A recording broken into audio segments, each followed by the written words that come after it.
অনেক দিন হলো দেশের মাঝে কোথাও ঘুরতে যাওয়া হচ্ছিল না, সাথে কন্টেন্ট মেকিং থেকে লম্বা আর একটা বিরতি তো ছিলই।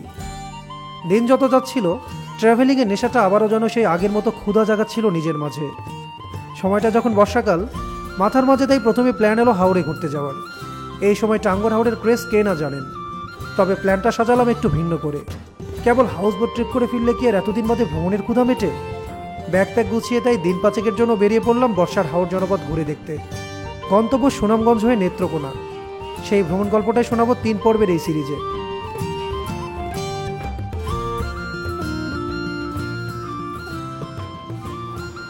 দর্শক বন্ধুরা আসসালামু আলাইকুম। হাওড় জনপদ সুনামগঞ্জ থেকে আপনাদের সবাইকে স্বাগতম।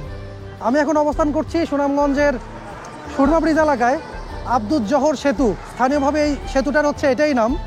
সকালবেলা আপনারা যখন ঢাকা থেকে সুনামগঞ্জ এসে পৌঁছাবেন, আপনাদেরকে কিন্তু এই সেতুর দোরগড়ায় নতুন বাস স্ট্যান্ডে বাস থেকে নামাই দিবে। তারপরে এই পথ দিয়ে হচ্ছে তাহিরপুর চলে যেতে হয়।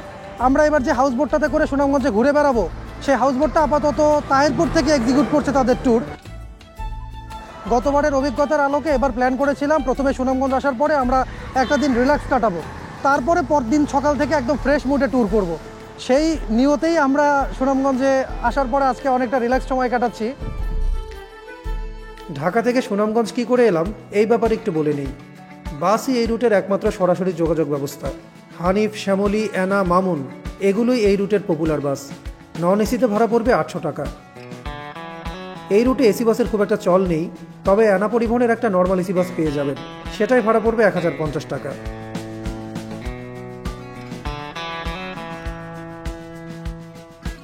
ইদানিং ঢাকা সিলেট হাইওয়েতে জ্যামের যে অবস্থা, রিল্যাক্সে হাওড়ে ঘুরতে চাইলে আসলে হাতে একদিন সময় বাড়িয়ে নিয়ে আসা উচিত।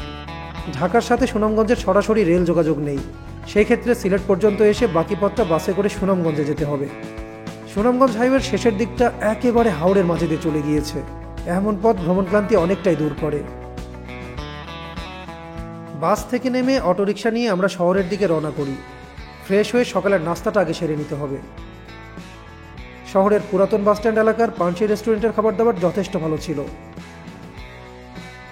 নাস্তা সেরে আমরা আবারও নতুন ব্রিজের দিকে যেতে একটা অটোরিকশা নিয়ে নিলাম।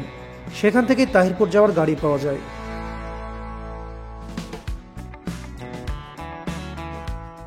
এদিকে লোকালি যাতায়াতের ক্ষেত্রে সিএনজি অটোরিকশার পাশাপাশি মোটর বাইকেরও বেশ ভালো প্রচলন আছে।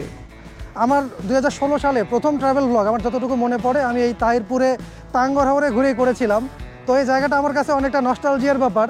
প্রচণ্ড রোদ, এখানে অনেক নয়েজ, এখানে সময় না কাটায় চলেন ট্যুর শুরু করা যায়।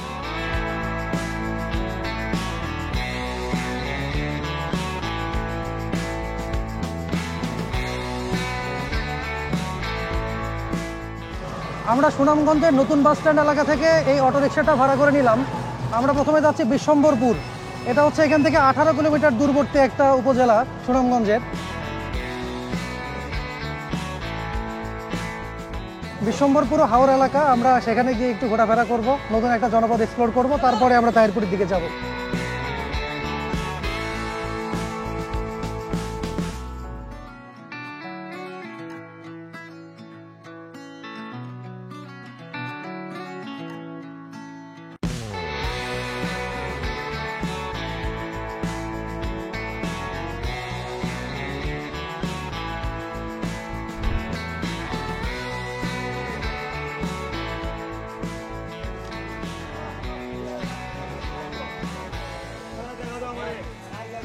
আমরা পৌঁছে গেলাম বিশ্বম্ভরপুর বাজারে। আজকে হচ্ছে এখানকার হাটবার সম্ভবত, এই জন্য রাস্তার মধ্যে দিয়ে দোকানপাট বসে গেছে। কয়টা বাজে সাবমিট দেখো তো? 2টা বাজে। এখন একদম প্রপার লাঞ্চ টাইম। আমরা বিশ্বম্ভরপুরেই লাঞ্চ করে নিব। এখানকার দেখি ভালো একটা রেস্টুরেন্ট খুঁজতেছি, সেখানে গিয়ে একটু রেস্ট করতে পারবো যেন, আর লাঞ্চটাও হয়ে যাক। তারপরে ওয়েদার আর একটু কুল হইলে আমরা তাহিরপুরের দিকে রওনা করব। আজকের ওয়েদার খুবই রুক্ষ। এসব হাওড় জনপদে ঘুরতে এলে আসলে রুক্ষ ওয়েদারে খুব কষ্ট হয়ে যায়। আর এখানকার নৌকাঘাটটা চোখে পড়ে গেল। চলে নৌকাঘাটটা একটু দেখায় নিয়ে আসি।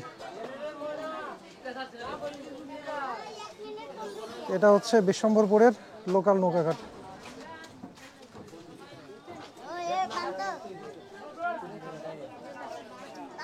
এখান থেকে কোথায় কোথায় যায় নৌকা? কোথায় যায়? নিয়ামতপুর যায়, ফুলবড়ি, ফিরিজপুর, এরপরে ভিন্ন ভিন্ন জায়গায়ও যায়, রিজার্ভ হইলে অনেক জায়গায় যায়। রিজার্ভ তাহিরপুর যাওয়া যায় না? রিজার্ভ যাইতে পারবা। এখান থেকে রিজার্ভে কত টাকা তাহিরপুরে? তাহিরপুরে যদি শুধু নৌকা নেও 3000 লাগবে, শুধু গেলে লাগবে 2000। 2000। দেখছেন, এখানে 18-20 কিলোমিটার দূরত্ব এখান থেকে তাহিরপুরের। আমাদের 2000 টাকায় তাহিরপুর যাওয়ার কোনো শখ নাই, আমরা 300 টাকায় তাহিরপুর যাইতে চাই। চলেন আগে লাঞ্চ সেরে নেই, ভালো একটা রেস্টুরেন্ট খুঁজতেছি।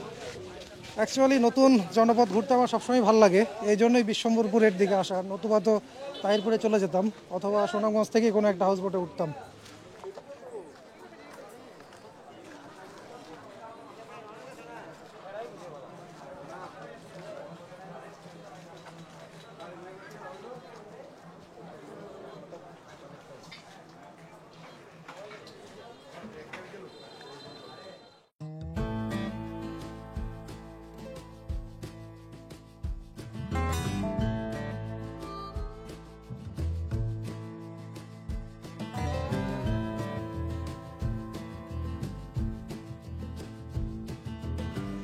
বিশ্বম্ভরপুরে আমরা প্রায় 2-3 ঘন্টা সময় কাটিয়ে ফেলেছি।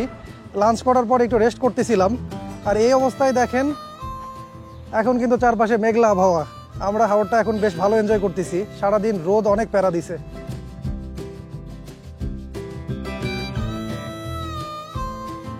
বিশ্বম্ভরপুরে এসে ভালোই লাগতেছে, একদম ডিরেক্ট তাহিরপুরে চলে গেলে হাওর জনপদের এই অংশটা অধরা থেকে যেত।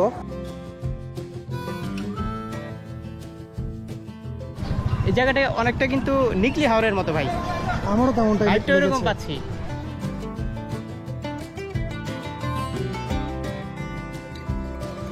আমরা এখন বিশ্বম্ভরপুর থেকে তাহিরপুরের দিকে আগাবো, আর এই যে এই দিকটায় হচ্ছে বেশ কিছু অটো দেখা যাচ্ছে। আমরা একটা অটো ঠিক করে নেই, তারপরে পথ আগাই।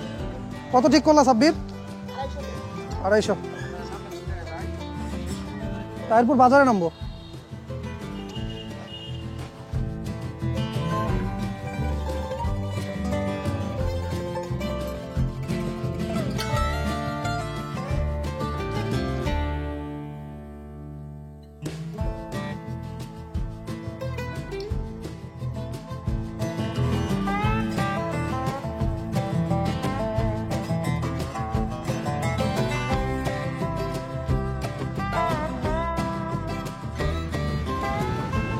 আমরা বিশ্বম্ভরপুর থেকে তাহিরপুরের পথে ছিলাম।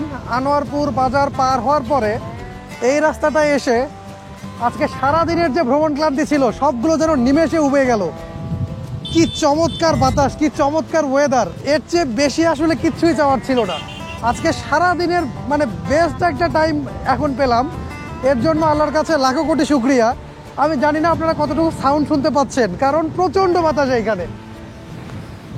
কি দুর্দান্ত পরিবেশ। আমরা যদি শুধুমাত্র হাউস বোটে করে ঘুরতাম তাহলে এই পরিবেশ প্রকৃতি আমরা কোথায় পেতাম, এই রোড ট্রিপের এক্সপিরিয়েন্স কোথায় পেতাম? আমি সত্যি অভিভূত, আমি কোনো ভাষা খুঁজে পাচ্ছি না।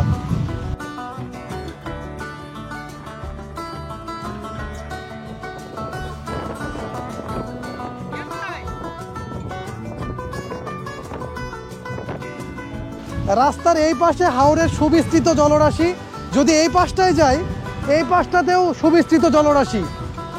আর ওই যে দেখেন দূরে মেঘালয়ের উঁচু উঁচু পাহাড়গুলো দেখা যাচ্ছে, এই পাশটাই বর্ডার, আর এই পাশটা পুরোটা আমাদের দেশের।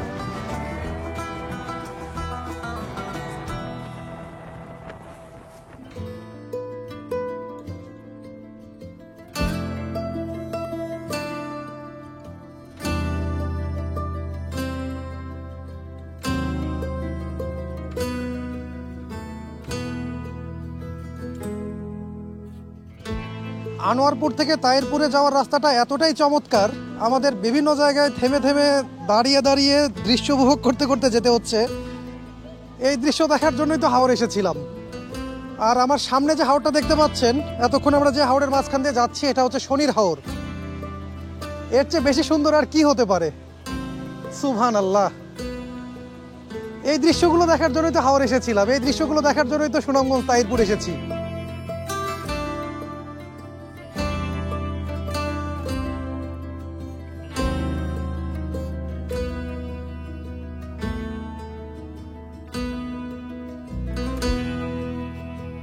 এই বাবুরা, কি অবস্থা? তোমাদের নাম কি? আপনার নাম বলো। পালাচ্ছ কেন? আমাকে দেখে ভয় পাচ্ছ? তোমার নাম কি বলো? কি নাম? ইফতিয়াজ। কোন ক্লাসে পড়ো তুমি? স্কুলে যাও না এখনো? মাদ্রাসায় পড়ো? আচ্ছা, আর কই তোমার বন্ধুরা কই? পালাচ্ছে কেন?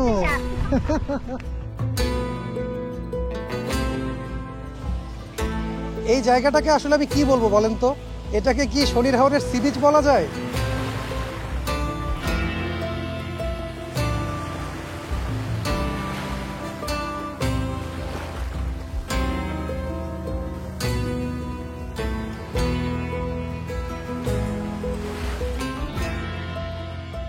আমরা এখন অবস্থান করছি তাহিরপুর উপজেলা সদরে।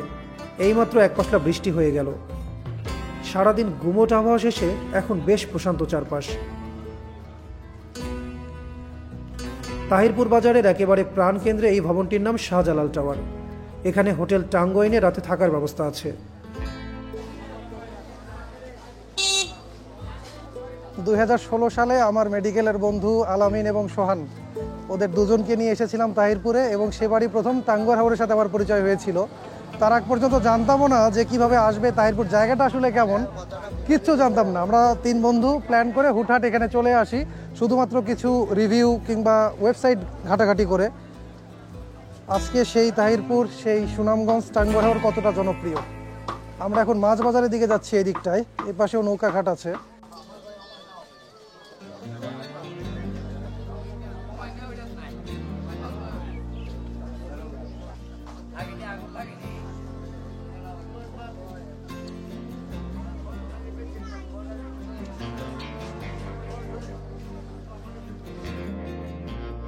আমরা কাঁচা বাজারে একটুখানি চক্কর দিয়ে ঘাটপাড়ির দিকে এগুচ্ছিলাম।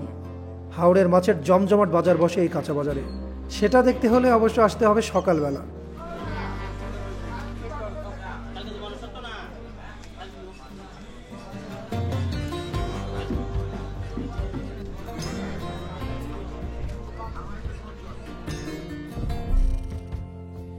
এরপর তাহিরপুর বাজার ঘুরে আমরা আনোয়ারপুর ঘাটে চলে আসি।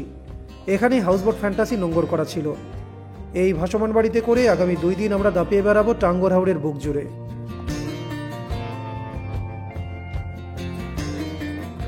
লম্বা একটা দিন শেষে আমরা এখন অবস্থান করছি আনোয়ারপুর নৌকাঘাটে। অলরেডি চেক ইন করে ফেলেছি আমাদের হাউসবোট ফ্যান্টাসিতে। এই হাউসবোটটাই করে আমরা আগামী 2 দিন এবং 1 রাত টাঙ্গুয়ার হাওরের আনাচে কানাচে ঘুরে বেড়াবো। তো আমি আজকে সন্ধ্যার পরে চেক ইন করেছি। এটা দেখে আপনারা অনেকে বিভ্রান্ত হতে পারেন যে এই সন্ধ্যাবেলা কীভাবে চেক ইন করলাম। এই সুযোগটা করে দেওয়ার জন্য বান্না ভাইকে অনেক ধন্যবাদ। আমরা অ্যাকচুয়ালি কালকে যখন গেস্টরা আসবে, গেস্টদের সাথে পুরো প্যাকেজটাতে ঘুরে বেড়াবো হাউসবোটে করে। গেস্টরা এলে হাউসবোটটা আসলে দেখানোর মতো অবস্থা থাকবে না, এজন্য ভাবলাম যে এই এখন যখন ক্লিনিং চলছে, রুমগুলো ফাঁকা, আপনাদেরকে রুমগুলো একটু দেখাই দিই। আমরা এখানে 5 নম্বর রুমে উঠেছি। 5 নম্বর রুমটা একটা টুইন রুম। টুইন রুমে 2টা বেড থাকে। সেখানে এই যে দেখতে পাচ্ছেন, এই রুমটাতে 4 জন থাকা যায়। আমি, আমার টুরমেট সাব্বির, বান্না ভাই আসছেন রাতের বাসে, ওনার সাথে আমরা একসাথে থাকবো এখানে। আর এখানে আছে 8টা কাপল রুম। কাপল রুমটা একটু দেখাই।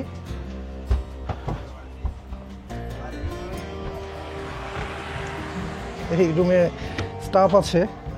এই যে এটা কাপল রুম। তো এইরকম কাপল রুম এই হাউসবোটে মোট 8টা রয়েছে। আর টুইন রুম আছে 2টা। টুইন রুমে আপনারা 4 জন থাকতে পারবেন। আর কাপল রুমে মোট কয়জন? কাপল রুমে কয়জন থাকা যায়? 2 জন থাকা যায়। অ্যাকচুয়ালি সারাদিন টই টই করে ঘুরতে ঘুরতে মাথা মোথা সব হ্যাং। এখন রেস্ট করতে হবে। এই ব্লগটা এখানে আর কন্টিনিউ করছি না। বাকি অংশ, অর্থাৎ আমরা টাঙ্গুয়ার হাওরে আগামী 2 দিন 1 রাত যে ঘুরে বেড়াবো, সেই পার্টটা দেখতে পারবেন আমাদের ভিডিওর পরবর্তী অংশে। হয়তো বা নতুন এপিসোডে দেবো, অথবা এই ভিডিওটা যদি লম্বা করি তাহলে পরের পার্টে দেবো। ওকে, আজকের সারাদিন আমাদের সাথে থাকার জন্য অনেক ধন্যবাদ। সামনের পর্বের জন্য, অর্থাৎ মূল পার্ট, এক্সাইটিং পার্টের জন্য অপেক্ষা করুন। ইনশাল্লাহ ভালো কিছু আসছে।